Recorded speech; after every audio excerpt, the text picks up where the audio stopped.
I need to get this off my chest, because even now, months later, the memory still claws at me in the dark.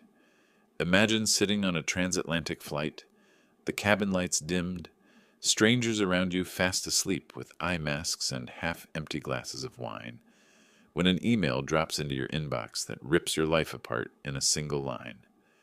Your employment with Venturon Technologies has been terminated, effective immediately.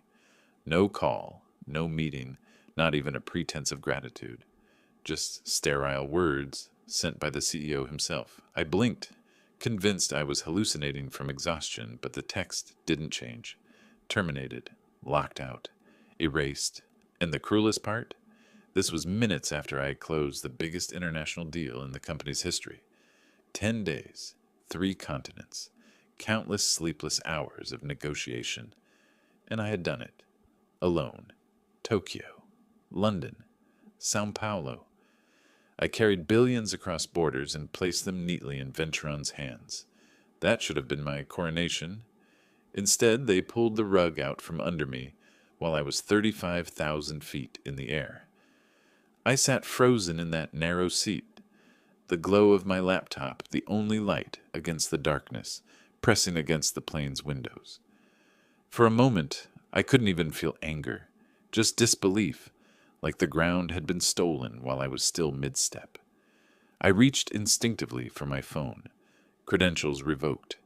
Access denied. They hadn't just fired me. They had erased me in real time, mid-flight, like I was nothing more than a faulty line of code they could delete without consequence. But here's the thing. You don't survive years in global strategy without learning to expect knives in the dark. Betrayal in this world doesn't come with a bang. It drips in slowly, disguised as delays in promotions, small slights in boardrooms, whispers you're not meant to overhear. So as my access collapsed in front of me, I didn't panic. I reached under my seat, pulled out a matte black laptop that no one in the company knew existed, and logged into the one place they couldn't touch. My backup, my safety net, my way out. You see, I had already started preparing for this. Not because I wanted revenge, not even because I expected it to come to this, but because I'd learned a bitter truth. Corporations don't reward loyalty. They exploit it. And every time you think you've proven yourself indispensable, they remind you that you're disposable. That's what this was, an execution disguised as protocol. But before I explain how I turned that execution into liberation, how I built something that left my old company bleeding clients and scrambling to explain their sudden collapse, you need to understand what led here. Because this wasn't just about an email at 2:30 a.m. on a silent plane. This was about years of sacrifice, ideas stolen, credit stripped, promotions dangled like carrots, only to be yanked away. For most of my career, I was the fixer, the one they called when billion-dollar contracts were crumbling and senior executives were sweating through their suits. I spoke 4 languages. I lived out of airports. I negotiated across cultures and time zones until I could practically read minds in the boardroom. I didn't just close deals. I saved them, over and over again, and every time they toasted my success in champagne before quietly assigning the credit to someone else. At first, I told myself it didn't matter. Results spoke louder than recognition. But after a decade of watching quieter, less threatening colleagues rise past me into positions I had already earned, I started to realize the truth. It wasn't that I wasn't ready for the promotion. It was that I was too ready, too sharp, too polished, a threat to the very people who decided which names got written on contracts and which names got buried in the footnotes. The final straw came when the CEO's daughter, Mallory Hart, with her glossy resume and 0 qualifications, waltzed into the company. I'd already saved her once when she nearly tanked us with a reckless data leak. I'd covered for her, rewritten the narrative, shielded her reputation. And how was that loyalty repaid? Weeks later, I opened the deck I'd been perfecting for months, the keystone of a billion-dollar proposal, only to find her name on it. She had taken my work, swapped a few bullet points, and presented it as her own. I didn't say a word. Not because I didn't notice, but because I already knew how that story ends. Speak up, and you're labeled emotional, paranoid, difficult. So I stayed silent. I swallowed it down. And then I boarded a series of flights that would change everything, telling myself that results would protect me. That if I closed this deal, if I carried it over the finish line, they would have no choice but to acknowledge my worth. I was wrong, because that night, on the plane, as the cabin hummed and the world slept, I realized the most painful truth of all. It was never about merit. It was about power. And they thought they had stripped me of mine. They had no idea what I had already built. For years I convinced myself that work ethic was enough, that if I was smarter, faster, sharper than anyone else in the room, they would have no choice but to recognize it. And for a while, it looked like it was working.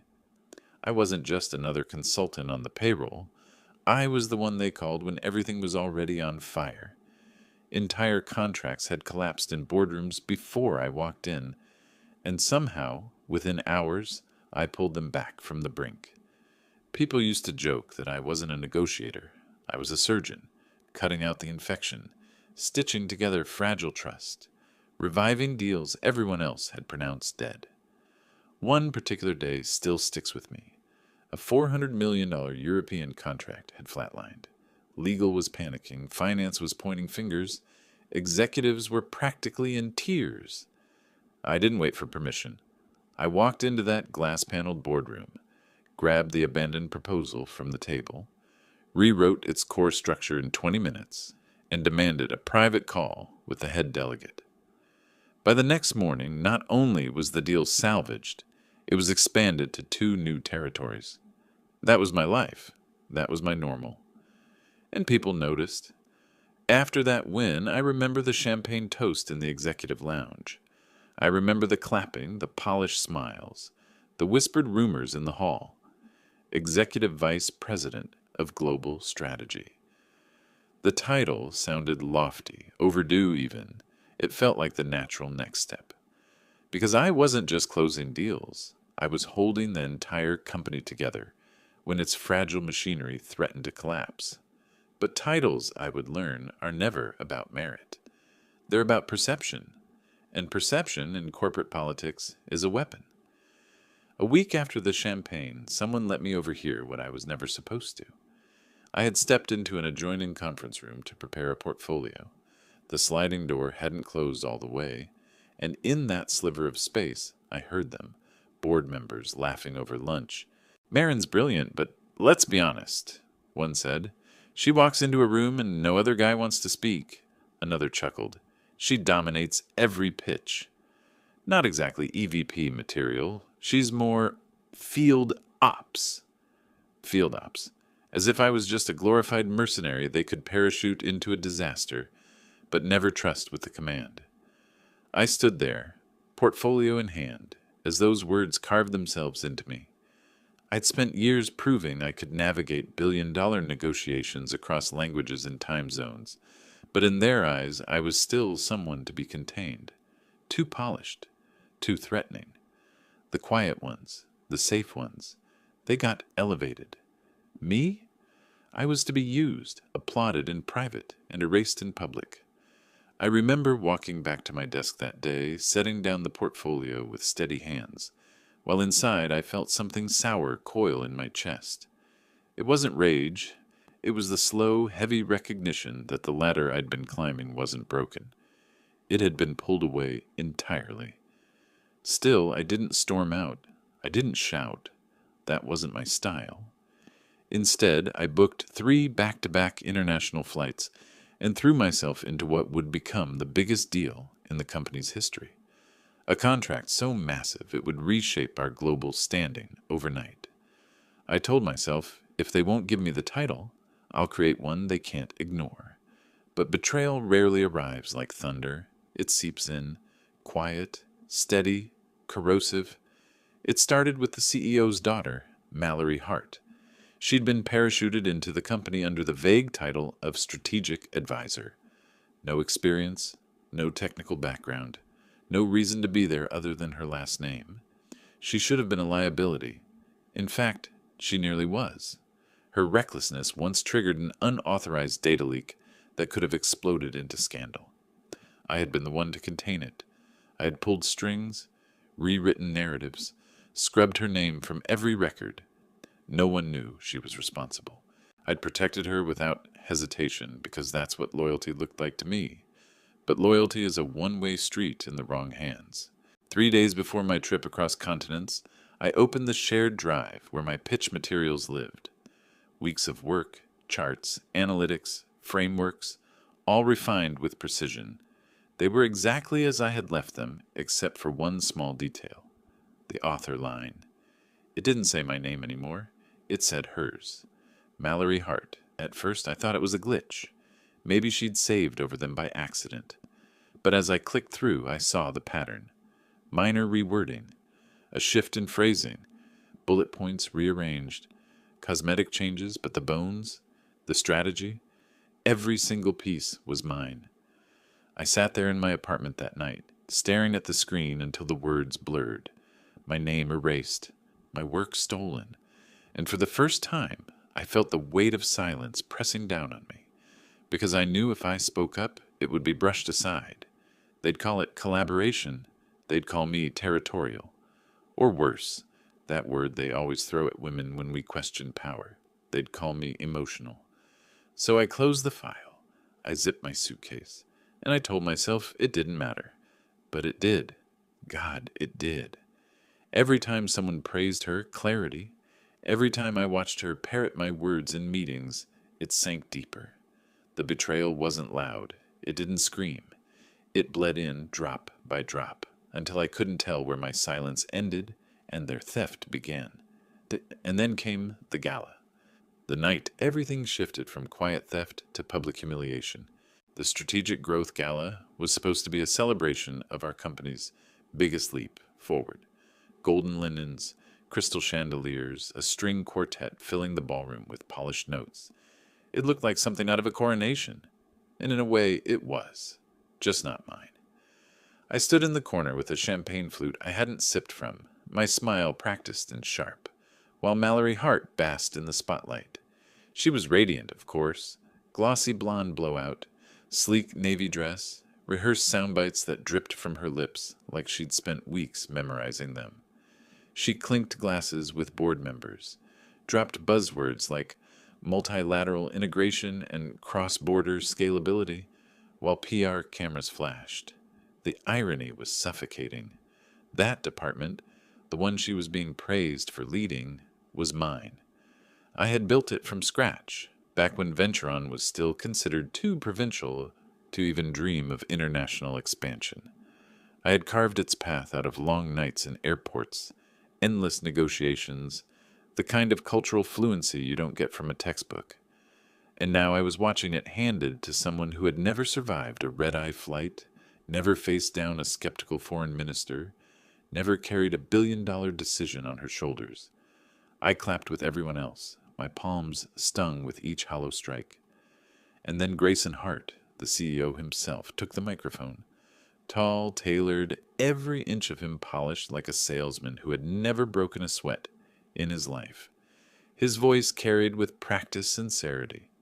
"We've watched Mallory grow into this role," he said smoothly, "and I can think of no one better to lead our most important initiative yet, our global expansion through the Trident Partnership." The room clapped, cameras flashed, my stomach twisted. Then he added, almost as an afterthought, "And she'll be shadowing Marin on the upcoming international trip as part of her transition." Shadowing me? As if I had agreed to train her, as if I had agreed to hand over the crown jewels of my career to the very person who had stolen my work. In that moment, I wanted to laugh, scream, throw my untouched champagne into the ice sculpture shaped like a globe. Instead, I smiled, a sharp, deadly smile that no one in the room knew how to read, because they didn't know what I knew. I had already booked a second itinerary, quiet, untraceable, one that didn't include Mallory, didn't include Grayson, didn't include anyone from the company that had decided to erase me in real time. By the time they thought I was in Tokyo, I would already be moving differently, speaking to clients directly, planting seeds they couldn't see. But that night, under the chandelier, the humiliation burned like acid under my skin, not because they had replaced me, but because they expected me to help her do it, gracefully, silently, like a good soldier who knew when to disappear. Mallory turned to me after her speech, all warmth and performance. "I hope we'll have time to talk through the Sao Paulo structure before the meetings," she said, her tone dripping with false camaraderie. "I'm still catching up on some of the European details." I smiled, calm and precise. "You should. They tend to ask tough questions." She giggled. "Oh, well, I'll just point them to you. You always know what to say." And that was the moment I knew. She had no idea what was coming, because I wasn't just a shadow. I was the storm gathering on the horizon. The cabin lights dimmed to a dull glow as the Sao Paulo skyline melted into darkness beneath the clouds. Around me, other passengers pulled eye masks over their faces, curled into their seats with half-finished glasses of wine, drifting into the kind of shallow sleep only long-haul flights allow. I should have been doing the same. I had just closed the biggest deal of my career. 10 days, 3 continents, $1 billion agreement hammered into existence by sheer force of will. Instead, my laptop pinged. The subject line froze my breath. Termination notification, effective immediately. I opened it, my pulse thudding in my ears. Your employment with Venturon Technologies has been terminated. All access revoked. Please refrain from engaging with company clients or partners moving forward. No explanation, no acknowledgement, no gratitude. Just a cold slice across the jugular, delivered midair by Grayson Hart himself. For a long second, I sat motionless. My fingers hovered above the keyboard, but there was nothing to type, no system left to reach. One by one, the doors slammed shut. Slack, session expired. Outlook, no account found. My calendar emptied, my contacts vanished. My digital existence stripped away as if I had never been there at all. They didn't even wait until I landed. They didn't have the decency to look me in the eye. They erased me in silence while I was 35,000 feet above the Atlantic, trapped in a metal tube with no way to fight back. The humiliation should have burned, and maybe in some deep corner of me, it did.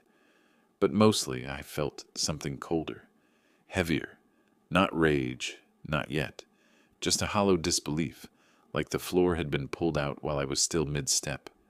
I looked around. The man across the aisle snored softly, his blanket sliding to the floor. The hum of the engines filled the silence like static. No one else knew that my world had just been detonated. To everyone else, it was just another night flight. I closed my company laptop slowly. Then, without hesitation, I reached under my seat and pulled out another one. A matte black machine, unbranded, encrypted, invisible to Venturon systems. The one no one knew about. The one I had built for this exact possibility. When the screen flickered to life, my reflection stared back at me, illuminated by the faint glow of the logo in the corner. Trivanta, my project, my insurance, my future. They thought firing me midair would erase me, but I had already been building something of my own, quietly, piece by piece. A company designed to fix everything Venturon had broken. I had lawyers, engineers, strategists who had once been discarded the same way I had just been. Together we had been laying the groundwork for months, meetings in apartments instead of offices, encrypted chats instead of email chains. I leaned back in my seat and let the reality sink in. Grayson hadn't just fired me, he had freed me. The fury finally flickered, not as fire, but as steel. They thought cutting off my access would cut off my influence. They thought revoking my credentials would revoke my leverage. They thought I had no backup. They were wrong. 6 months before that flight, I'd already started to see the cracks spreading through Venturon's glossy facade. It was subtle at first.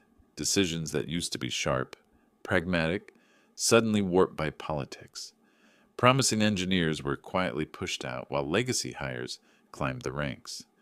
Innovation stalled, bureaucracy bloated, and in every meeting I felt the walls closing in around me, not because I was failing, but because I was succeeding too loudly. That's when I realized something important. Loyalty doesn't buy you safety. Leverage does. So I began to build mine, quietly, carefully. I called it Trevanta. No flashy launch, no pitch decks or investors, just a name, a legal structure, and a handful of people who still remembered what it felt like to build something real. Jenna Park, the sharpest legal mind I'd ever worked with, who'd left after one too many battles with compliance bottlenecks. Raheem Silva, a systems architect with a brain wired for solving problems Venturon didn't even know existed. And Noah Tan, a strategist who had once been my rival before politics forced him into silence. We didn't meet in offices. We met over dinners, in apartments, in cafes where no one would think twice about laptops glowing across a table. Our conversations weren't loud. They didn't need to be. Every word was sharpened, every plan encrypted. The blueprint was simple. Build the company Venturon pretended to be. Lean instead of bloated. Transparent instead of manipulative. Focused on clients instead of shareholders. A company that actually listened. I wasn't planning revenge. Not then. Not consciously. Trevanta wasn't a weapon. It was an escape hatch. A parachute. Something to hold on to when, not if, the knives finally came for me. And then in São Paulo, during one of the late-night dinners with a client, the seed of betrayal planted itself deeper. Luis Mata, the CEO of Brazil Inc., leaned across the table after a grueling round of negotiations. His tie loosened, his whiskey glass half empty. He studied me carefully. "You don't speak like an employee," he said. "You speak like someone who built something from the ground up. So why aren't you running the company?" I laughed it off. "Because someone else inherited it." He didn't laugh. He just said, "If you ever decide to change that, call me. Some of us prefer to back leaders, not logos." That was the moment I stopped lying to myself. Clients saw it.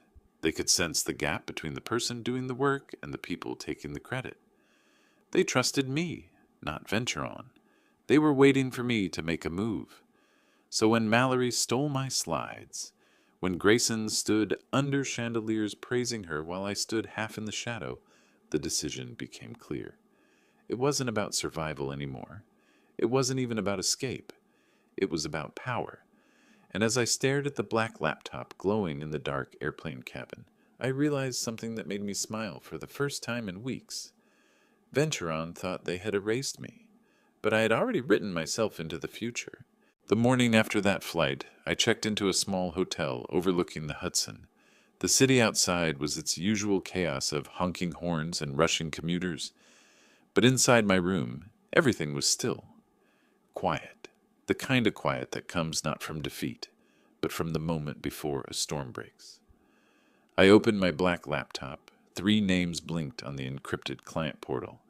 Yuki Asano, Linda Clark, Luis Mata. The leaders of Tokyo, London, São Paulo, the same executives who had shaken my hand, looked me in the eye, and trusted me with their futures. Not Venturon. Me. I typed 3 short messages, 4 words each, the doors open, and then I waited. Back at Venturon headquarters, chaos erupted before noon. Jenna still had friends inside legal, and through encrypted whispers, she relayed the panic. Grayson walked into the Monday executive meeting with his usual confidence, only to find silence staring back at him. At 9:15 a.m., he called Yuki Asano. No answer. He tried again 20 minutes later. Nothing. At 10:00, the interim strategy team reached out to Eurocom's legal lead. Linda Clark, famous for her ruthless efficiency, known to respond within minutes, let the phone ring 7 times before sending a bounce back.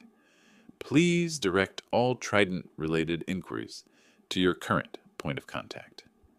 At 10:40, desperate, they tried Brazil Inc., Luis Mata's assistant, answered with calm finality. He's unavailable. Unavailable today? Grayson pushed. No, she said. Unavailable for Venturon. And then she hung up. By 11:30, the panic had set in. Calls flying across departments, strategy teams scrambling to draft explanations, PR whispering about delays. But nothing worked. Because the truth was simple. The clients weren't ignoring Venturon out of neglect. They were ignoring Venturon because they had already chosen me. In my hotel room, the portal refreshed quietly. 3 green lights appeared. Secure logins from Tokyo, London, Sao Paulo. Documents uploaded. Draft agreements transferred. The Trident partnership, the deal I had built, carried across continents, fought for with every sleepless night, was now ours. Not Venturon's, Trevanta's, mine. I leaned back in the chair, the hum of the city drifting through the window. For the first time in years, I wasn't exhausted from fighting uphill battles against my own company. I wasn't biting my tongue to avoid being labeled difficult, emotional, threatening. I was free, and the irony was almost poetic. They had fired me to erase me, but in doing so, they had erased themselves. Grayson thought clients stayed loyal to a logo. He had no idea loyalty had always been personal. By the end of that week, the boardroom at Venturon was on fire. Contracts stalled, stock whispers dipped. Internal reports used words like unexpected disruption and communication breakdown. But in truth, it wasn't disruption. It was consequence. Every deal I had saved, every bridge I had built, every ounce of credibility I had carried on my shoulders, they had mistaken it for corporate capital.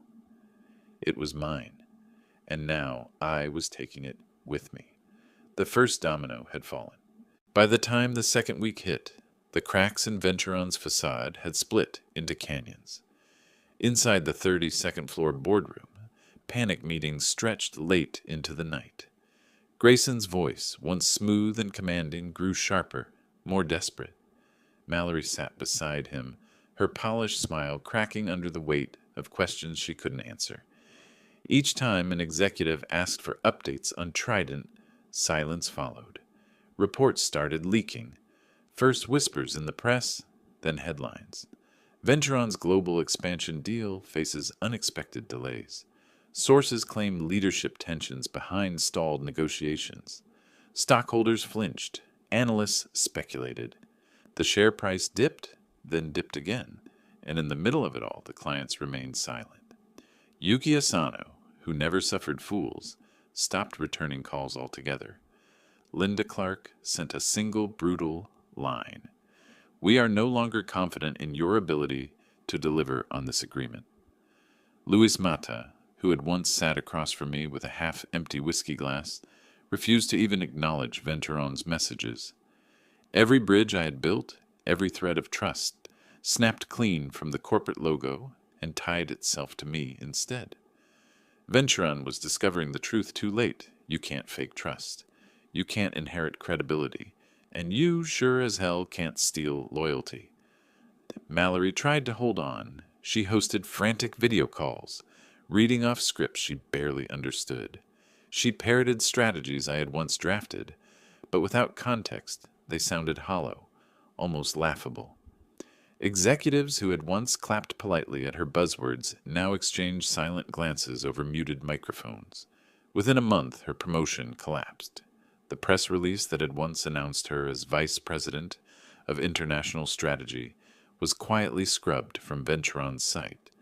Her name vanished from email signatures. Whispers spread. She was being reassigned, though everyone knew what that meant. She wasn't reassigned. She was discarded. Grayson lasted longer, but not by much. As the stock continued its downward slide, as shareholders demanded answers, as the Trident deal was officially declared dead in current form, he lost his grip. The man who once fired me midair to flex his power now sat in a room full of people questioning his judgment, his nepotism, his arrogance. And when the board finally forced him to step aside, it wasn't framed as punishment. It never is. The press release called it a strategic transition.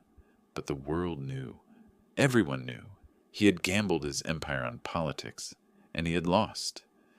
Meanwhile, Trevanta grew quietly, steadily, invisibly to the outside world, but visibly to the ones who mattered. The clients. The very ones Venturon had assumed would stick with the logo. They were ours now. Entire teams shifted to our systems. Entire contracts rewritten under our name. I didn't need to shout. I didn't need to gloat. The silence from Venturon was enough.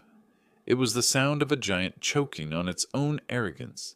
And for the first time, I didn't feel like the fixer. I didn't feel like the firefighter they parachuted into disasters they created. I felt like the architect. 6 months later, the name Trevanta wasn't whispered anymore. It was printed across contracts, etched into headlines, spoken with a respect that Venturon used to command. Our office wasn't glamorous at first, just a converted loft downtown, exposed brick and second-hand desks, but the energy inside was electric. Every morning I walked past rows of people who had once been discarded, overlooked, written off by the same machine that had tried to erase me. Now they worked with fire in their eyes, not because they feared failure, but because they believed in what we were building. Clients noticed. They always notice. Yuki Asano flew in from Tokyo for our opening launch, shaking my hand in front of the cameras. Linda Clark signed a new 5-year contract under our banner. Luis Mata raised a glass at our first anniversary dinner and said simply, "Finally, we're working with the right people." Venturon tried to recover. They spun narratives, courted new markets, even offered quiet settlements to keep the most embarrassing details buried. But no amount of rebranding could erase the truth. Their empire had been built on borrowed credibility, mine. And once it was gone, they had nothing left to stand on. Mallory disappeared from the industry, her name quietly redacted from resumes and corporate directories. Grayson, the man who had once fired me at 35,000 feet, retreated into semi-retirement, his legacy in tatters. And me? I thrived. There was a moment, standing in our new headquarters, the city lights flooding in through floor-to-ceiling windows, when it hit me. The very thing that had once been used against me, my strength, my voice, my refusal to shrink into the background, was the foundation of everything we had built. Venturon had tried to silence it. Instead, they'd amplified it. Because revenge, I learned, isn't always about striking back. Sometimes the sweetest revenge is simply surviving, thriving, and watching the ones who betrayed you choke on the consequences of their own choices. The email that fired me midair should have ended me. Instead, it became the spark. Now, when I board planes, it's different. I don't carry their contracts anymore. I carry my own. I don't chase recognition from people who will never give it. I create it. I own it. I live it. Venturon once thought they could erase me. But it turns out, you can't erase the architect of your future.